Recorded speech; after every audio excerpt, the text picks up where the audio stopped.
এক কঠিন সময় আসবে, সেটা হচ্ছে হাসরের ময়দান। সেখানে কিন্তু আপনি কাউকে চিনবেন না, একমাত্র চিনবেন আমার প্রিয় নবীজিকে। আপনি কিন্তু আমার প্রিয় নবীজিকে 3 জায়গায় পাবেন। প্রথম জায়গায় হচ্ছে যখন আপনাকে ফেরেশতারা আপনার পাপ সম্পর্কে যখন মাপ দেওয়া হবে, সেই মিজানের পাল্লায় আপনাকে তোলা হবে। আর আপনি যদি গুনাহগার হন, সেই পাল্লা কিন্তু ভারী হবে।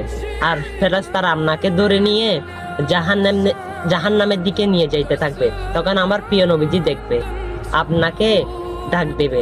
তখন ফেরেশতাকে জিজ্ঞেস করবে, এ ফেরেশতা, আমার উম্মতকে কোথায় নিচ্ছ?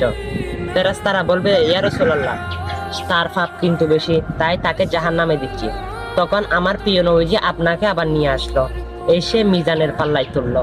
আমার প্রিয় নবীজির আঙ্গুলটা আপনার পাল্লার মধ্যে দিল, আপনার নেকির পাল্লা ভারী হয়ে গেল। হ্যাঁ, সে মুসিবতের সময় একমাত্র আমার প্রিয় নবীজিকে পাবেন।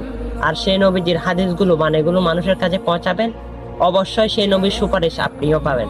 আর অবশ্যই মুসলমান হলে প্রতিদিন বাজে ভিডিও অনেক শেয়ার করেন, এটা শেয়ার করে দিবেন। আমিন।